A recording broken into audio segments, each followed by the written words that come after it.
प्रश्न नंबर 568 और गाथा नंबर 57 की टीका चल रही थी। संक्षेप से वर्णन करने के बाद आगे का विषय प्रारंभ होता है। तो सर्वोदया टीका के अंतर्गत कहते हैं अत्रयम् विस्तरः। अब उसी बात का विस्तार कर रहे हैं जिसका संक्षेप में कथन किया था। संसारी जीवों निरंतरम पूर्वोक्त प्रकारेण सांप्रायिकम इर्यापथिकम वा कर्माश्रमं करोति। संसारी जीव निरंतर पहले कहे हुए प्रकार के अनुसार सांप्रायिक और इर्यापथिक दोनों प्रकार के कर्म के आश्रम को करता है। तत्र सांप्रायिकः कर्माश्रोपि मुख्यश्चतुर्धा भवति। सांप्रायिक आश्रम के मुख्य चार भेद होते हैं। इंद्रिय हेतुकः, कषाय हेतुकः, अव्रत हेतुकः, क्रिया हेतुकश्चेति। इंद्रिय हेतुक, कषाय हेतुक, अव्रत हेतुक, क्रिया हेतुक। तत्र इंद्रियाणां पंचभेदाः। उनमें इंद्रियों के 5 भेद हैं। कषायाणां प्रमुखश्चत्वारः।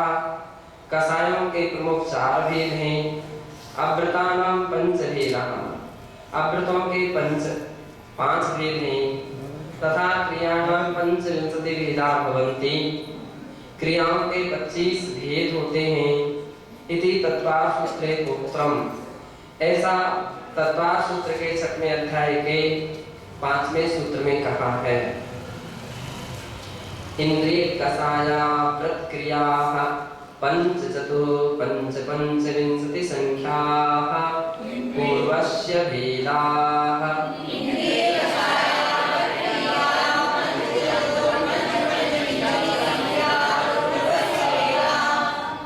इंद्रिय, कषाय, अव्रत, क्रिया, इनके क्रम से 5, 4, 5 और 25 भेद होते हैं। अर्थात इंद्रियों के 5 भेद होते हैं।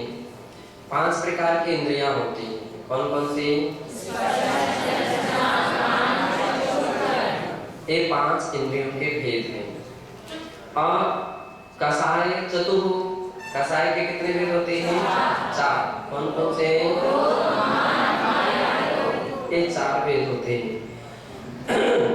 अव्रत, अव्रत के कितने भेद होते हैं? 5 भेद होते हैं। कौन से? ये 5 प्रकार के अव्रत होते हैं। और क्रियाएं कितनी होती हैं? 25 क्रिया होती हैं। तो कुल मिलाकर के 39 सांप्रायिक आश्रम के भेद हैं। इंद्रियाणि, इंद्रिय, इंद्रियतीति इंद्र आत्मा।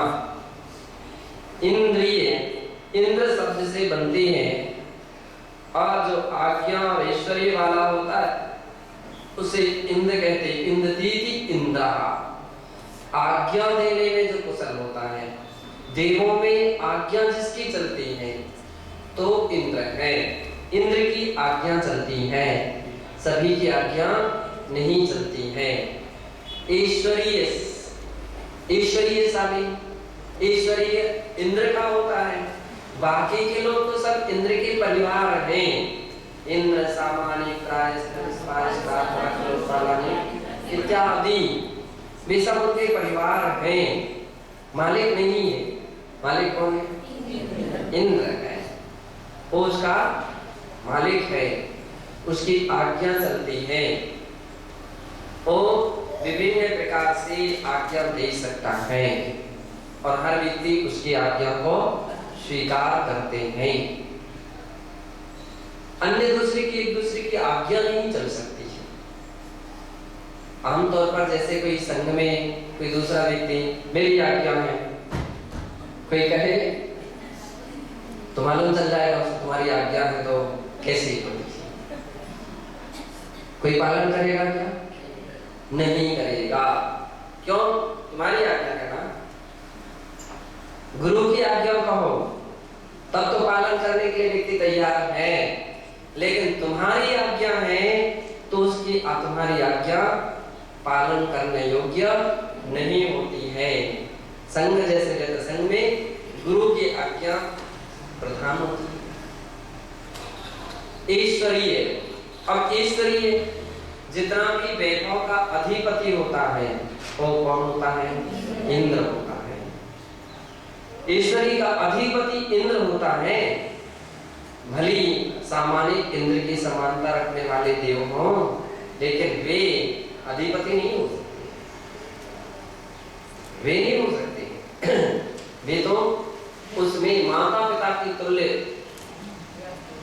है, माता पिता के तुल्य रहते हैं सामान्य जाति से। तो ऐसे वैभव देव होते हैं इंद्र, सामान्य, त्राय, स्त्रिंश, पारिश, दापरक्ष, लोक पालक, माता पिता की तरह माने गए। और माता पिता की तरह है, लेकिन गद्दी तो इंद्र की चलेगी, आदेश उसका चलेगा, क्योंकि वो अधिपति है। तो इसी प्रकार से ईश्वरी जितना भी रहता है, आम व्यक्ति अपना हिसाब से ईश्वरी की बात करने लग जाए तो नहीं चलेगा। राष्ट्र में, राष्ट्र में कितना भी किसी का वैभव हो, लेकिन वो वैभव मान्य नहीं किया जाता है। कितनी भी किसी के पास जमीन 1 किलोमीटर, 1 फीट या 2 फीट कितने नीचे की सामग्री निकलती है, उसका अधिपति कौन होता है? गवर्नमेंट। गवर्नमेंट उसका अधिपति है, दूसरा उसका अधिपति नहीं हो सकता है। ऐसी व्यवस्थाएं रहती हैं। तो इंद्रजी की इंद्र आत्मा, जो इंद्र के समान आज्ञा और ऐश्वर्यशाली होती है, वह एक आत्मा हुआ करती है। अब यहाँ पर ध्यान रखना, आध्यात्मिक दृष्टि से ईश्वरीय बाहर का नहीं, आपकी आत्मा का जो वैभव है, आपकी आत्मा का जो संपदा है, वो संपदा के आप अधिपति हैं। हर आत्मा, जितनी भी संसार में आत्माएं हैं, हर आत्माएं अपने अपने गुण संपदा के मालिक हैं, स्वामी हैं, एक दूसरे के कोई मालिक नहीं। इसलिए ऐश्वर्यशाली हैं आप। हर व्यक्ति जितने भी संसार में हैं, अपने अपने गुणों का अधिपति है, अपने अपने गुणों का स्वामी है। दूसरी बात, आध्यात्मिक दृष्टि से आप अपने ऊपर आज्ञा चला सकते हो, दूसरे को नहीं चला सकते। आप अपनी आत्मा के लिए प्रेरित कर सकते हैं, दिशा निर्देश दे सकते हैं, आदेश दे सकते हैं, अपने मन के लिए आदेश दे सकते हैं कि नहीं, ऐसा नहीं, ऐसा ही चलना पड़ेगा। मन कहीं दूसरी दिशा में जाना चाहता है, लेकिन साधक अपने मन पर ब्रेक रखते हैं कि नहीं, ऐसा नहीं, ऐसा नहीं करना पड़ेगा, ऐसा करोगे तो तुम्हें आहार मिलेगा, ऐसा नहीं करोगे आहार नहीं मिलेगा। मूलाचार में साधुओं के आहार लेने के कारण कहे गए हैं। 6 कारण कहे गए। 6 कारणों की दृष्टि से साधु जन आहार लेते हैं। कौन कौन से हैं? 6 आवश्यकों को पालन करने के लिए, रत्नात्रय की साधना के लिए, गुरु दर्शन के लिए, संयम का पालन करने के लिए, धर्म का पालन करने के लिए, अवैया वृत्ति के लिए,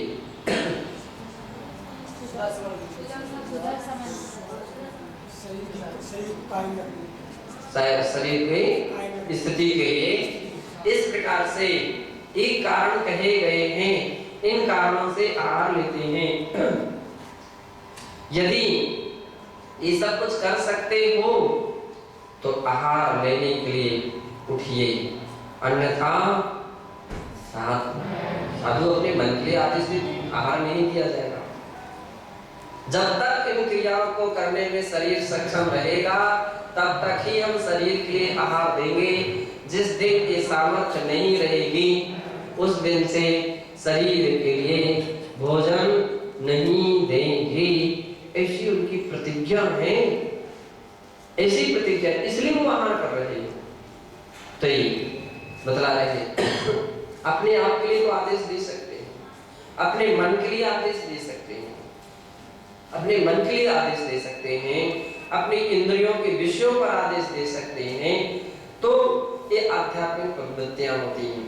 तो आचार्य महाराज कह रहे हैं इंद्रिय तीन आत्मा, जो इंद्र तीन आज्ञा और ऐश्वर्यशाली होता है वो इंद्र कहलाता है।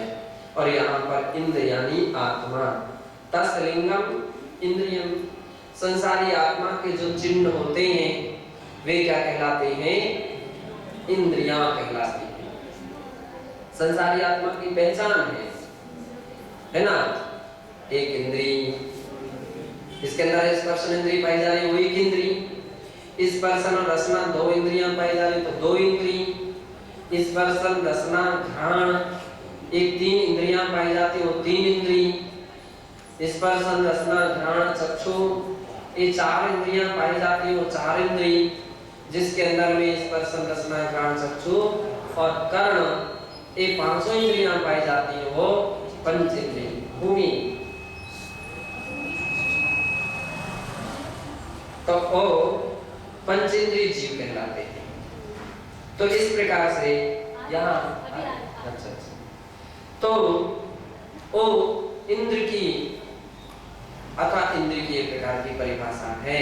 संसारी आत्मा के चिन्ह विशेष को क्या कहते हैं? इंद्रिय।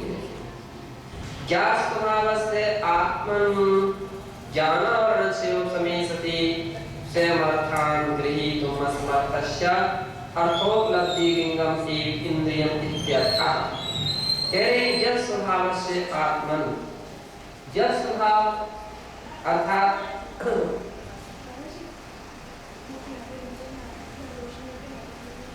ठीक है